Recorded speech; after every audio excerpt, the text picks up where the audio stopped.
इसके लिए हमें समझना होगा कि एक्टिव वॉइस में और पैसिव वॉइस में डिफरेंस क्या है। एक्टिव वॉइस में सब्जेक्ट जो है सेंटेंस के शुरू में होता है और ऑब्जेक्ट सेंटेंस के लास्ट में होता है, जबकि पैसिव वॉइस में ऑब्जेक्ट जो है that comes in the very beginning of the sentence के शुरू में आकर एज ए सब्जेक्ट यूज होता है और सब्जेक्ट लास्ट में जाकर एज एन ऑब्जेक्ट यूज हो जाता है। सिंपल सा फर्क तो ये है। In an active voice object in sentence comes first. In a passive sentence subject is added at the end, introduced with the preposition by. जब भी हम एक्टिव वॉइस से पैसिव वॉइस में कन्वर्ट करते हैं तो अंत में बाय का प्रयोग अवश्य होता है। बाय के प्रयोग के बाद ही हमारे पास जो subject as an object convert हुआ वो लगेगा। एक सिंपल सा एग्जांपल स्क्रीन पर आपके सामने। एक्टिव वॉइस में हमारे पास सेंटेंस है आई ईट एप्पल। पैसिव वॉइस में एप्पल इज ईटन बाय मी। इनका हिंदी में अर्थ देखते हैं। एक्टिव वॉइस में सेंटेंस हुआ मैं सेब खाता हूं।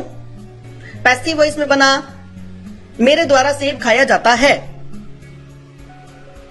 यानी कि अगर आप पैसिव वॉइस में ध्यान से देखें तो एप्पल सेंटेंस के शुरू में आ गया, यानी सिंपल सी बात है कि जो सेंटेंस के लास्ट में शब्द लगा था उसको हम उठाकर शुरू में ले आए। उसके बाद as per the use of the tense, as per the use of the tense means अगर फर्स्ट फॉर्म दी गई है हमारे सेंटेंस में तो वहां पर हमारा एप्पल के बाद यानी कि जिस ऑब्जेक्ट को हमने सब्जेक्ट बनाया इसके तुरंत बाद हमारी हेल्पिंग ऑफ लगेगी और साथ में थर्ड फॉर्म लगेगी। हमेशा एक बात याद रखिएगा जी, जब भी हम पैसिव वॉइस बनाएंगे पैसिव वॉइस में हमेशा और हमेशा वर्ब की थर्ड फॉर्म का प्रयोग होगा। और थर्ड फॉर्म लगने के बाद बाय लगा, बाय के बाद हमारा जो सब्जेक्ट है वो ऑब्जेक्ट के रूप में कन्वर्ट हो गया, यानी आई जो है हमारा मी में कन्वर्ट हो गया। एक्टिव वॉइस और पैसिव वॉइस में आधारभूत डिफरेंस क्या है? जब हम किसी भी कार्य को करते समय इस चीज की वैल्यू देते हैं कि जो भी काम हुआ, यानी कि जो भी काम कर्ता ने किया उस कर्ता की वैल्यू है, काम की वैल्यू नहीं, वो हमारा एक्टिव वॉइस है।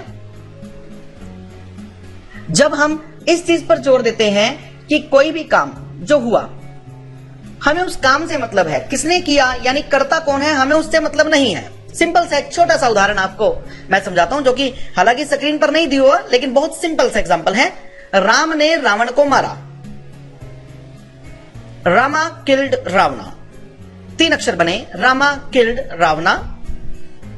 मैंने इसको जब कन्वर्ट किया पैसिव वॉइस में तो क्या बन गया? रावणा वॉज किल्ड बाय रामा, यानी कि पहले वाले सेंटेंस था एक्टिव वॉइस, पहले वाले सेंटेंस में इसका मतलब था कि राम ने रावण को मारा, यानी कि जिसने काम किया उसका महिमा मंडन किया गया, यानी कि कर्ता की बात की गई।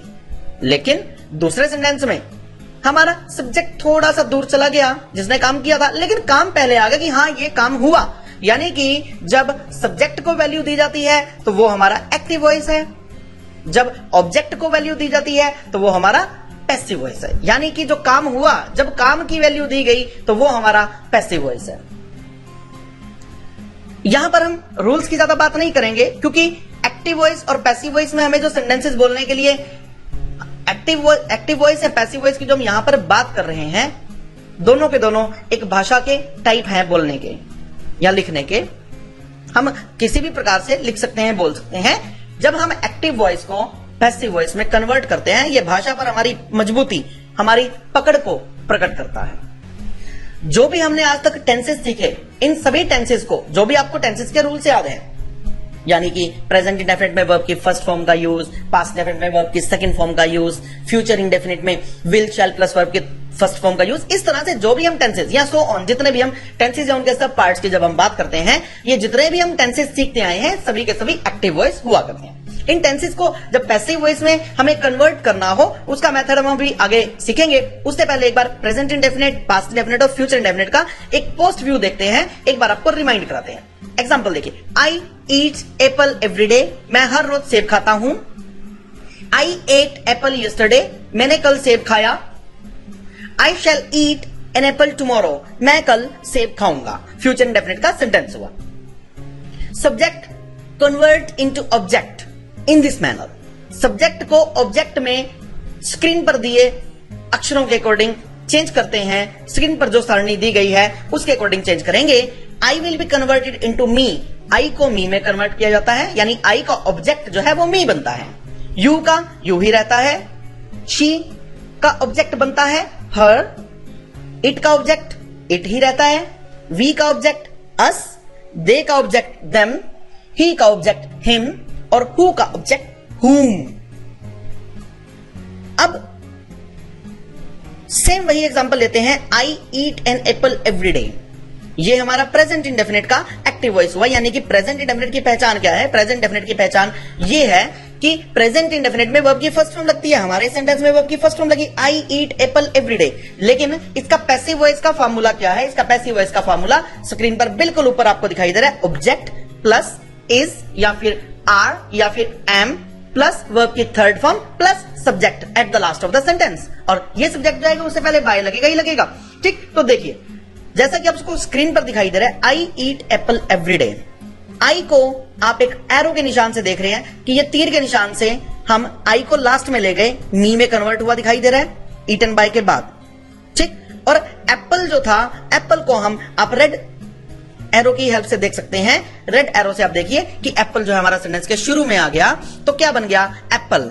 अब एप्पल हमारे पास एक सिंगुलर सब्जेक्ट है, सिंगुलर होने की वजह से ऊपर इसके रूल में देखिए इज जो है हम ले आए, क्योंकि इज जो है सिंगुलर के साथ ही लगता है। ठीक, एप्पल इज। अब ये भी तय है कि इज, एम या आर, इनमें से एक हेल्पिंग वर्ब लगाने के बाद हमें वर्ब की थर्ड फॉर्म लगानी, तो हमने eat, ate, eaten, eaten is the third form, हमने यहां पर थर्ड फॉर्म लगा दी, एप्पल इज ईटन। ठीक, अब इसके बाद बाय लगेगा, क्योंकि जो हमारा लास्ट में ऑब्जेक्ट आया, सब्जेक्ट जो हमारा ऑब्जेक्ट में कन्वर्ट हुआ, आई को हमने मी में कन्वर्ट किया, तो मी जो है उससे पहले बाय लगेगा ही लगेगा। तो क्या बन गया? एप्पल इज ईटन बाय मी, और लास्ट में हमने लगा दिया एवरीडे, कि मेरे द्वारा हर रोज सेब खाया जाता है। कुछ और एग्जांपल देखेंगे सेम यही उदाहरण को अपने सामने रखते हुए। Formula is am are plus third form of the verb. Ram takes tea daily, tea is taken by Ram daily. They read newspaper every day. Newspaper is read by them every day. They go to market every Sunday. Market is gone by them every Sunday. Police catch the thief every month. Thief is caught by police every month. They always welcome Sita in their house. Sita is always welcomed by them in their house. They eat light food every night. Light food is eaten by them every night. They read books in library every day. Books are read by them in library every day. Government takes required steps to stop dengue every year. Required steps are taken by the government to stop dengue every year. Mr. Umesh teaches English every day in school. English is taught by Mr. Umesh every day in school. Children love rainbow. Rainbow is loved by children. Now give at least 5 examples of passive voice in your speaking. This topic is not related to passive voice, but now on we start 2 topics per day. This is second topic of the day.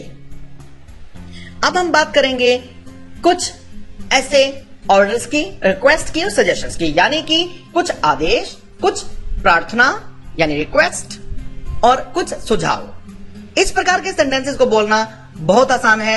हमारी रोजमर्रा की life में, दैनिक दिनचर्या में हम इन वाक्यों को बहुतायत में यूज करते हैं, जैसे open the door, come here, remember me, go there, open the window, switch off the fan, switch on the fan.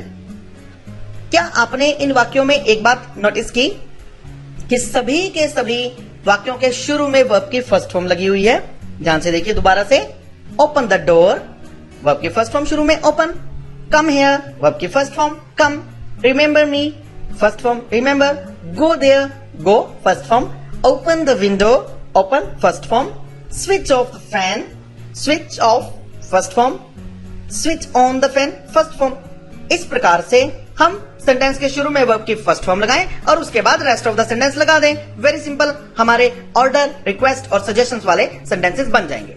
बाकी सेंटेंसेस को डिस्कस करते हैं। Speak the truth, drive the car, come to meet me, speak truth, do the right works, water the plants, change the clothes, forget him, show your book, answer quickly, Speak clearly. Always sit here. Stand here. Eat mango. Ask me. Contact her. Always give the straight answer. Always speak loudly.